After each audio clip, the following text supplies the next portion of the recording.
ଆଉ କିଛି ସମୟ ପରେ ଖାତାକୁ ଆସିବ ସୁଭଦ୍ରା ଟଙ୍କା। ବଡ଼ ସୂଚନା ଦେଲେ ଉପମୁଖ୍ୟମନ୍ତ୍ରୀ। ଏମାନଙ୍କୁ ମିଳିବ ଏକାଥରେ 20,000 ଟଙ୍କା। ତେବେ କ'ଣ ରହିଛି ସମ୍ପୂର୍ଣ୍ଣ ଅପଡେଟ୍ ଆସନ୍ତୁ ଜାଣିବା। ତା ପୂର୍ବରୁ ଚ୍ୟାନେଲରେ ନଥିଲେ ଚ୍ୟାନେଲଟିକୁ ସବସ୍କ୍ରାଇବ୍ କରି ରଖନ୍ତୁ ଏମିତି ଗୁରୁତ୍ୱପୂର୍ଣ୍ଣ ଅପଡେଟ୍ ସବୁଠୁ ପ୍ରଥମେ ପାଇବା ପାଇଁ। ରବିବାର ମାର୍ଚ୍ଚ 8 ତାରିଖ ଅର୍ଥାତ୍ ଆଜି ରାଜ୍ୟର କୋଟି କୋଟି ମହିଳାଙ୍କୁ ସୁଭଦ୍ରା ଯୋଜନାର ଟଙ୍କା ମିଳିବ।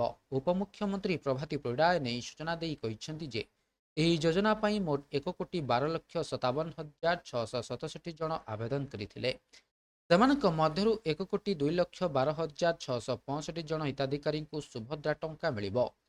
ପୂର୍ବରୁ 3ଟି କିସ୍ତିରେ ମୋଟ 15,000 ଟଙ୍କା ଲେଖାଏଁ ପାଇସାରିଛନ୍ତି ରାଜ୍ୟର 1 କୋଟିରୁ ଅଧିକ ମହିଳା। କିନ୍ତୁ ଅଯୋଗ୍ୟ ହିତାଧିକାରୀଙ୍କୁ ଏଥିରୁ ବାଦ୍ ଦେଇଛନ୍ତି ରାଜ୍ୟ ସରକାର। ଏହା ସହିତ ପୁନଶ୍ଚ ଭେରିଫିକେସନ ବେଳେ ଯେଉଁମାନେ ଯୋଗ୍ୟ ଥିବା ଜଣାପଡ଼ିଥିଲା ସେମାନଙ୍କୁ ବି ଟଙ୍କା ପଠାଇଥିଲେ ସରକାର। ସେମାନେ ମଧ୍ୟ ଚତୁର୍ଥ କିସ୍ତି ଟଙ୍କା ପାଇବେ।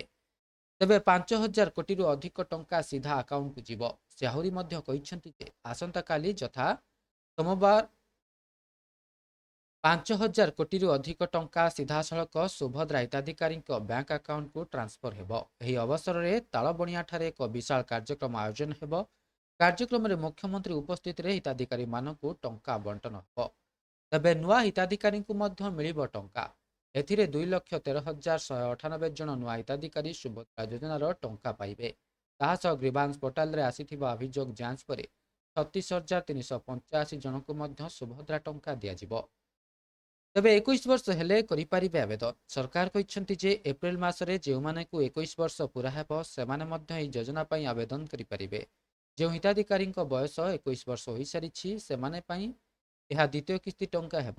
ଏହି ଯୋଜନା ମାଧ୍ୟମରେ ରାଜ୍ୟର ମହିଳାମାନଙ୍କୁ ଆର୍ଥିକ ସଶକ୍ତିକରଣ ଦେବାକୁ ସରକାର ଲକ୍ଷ୍ୟ ରଖିଛନ୍ତି।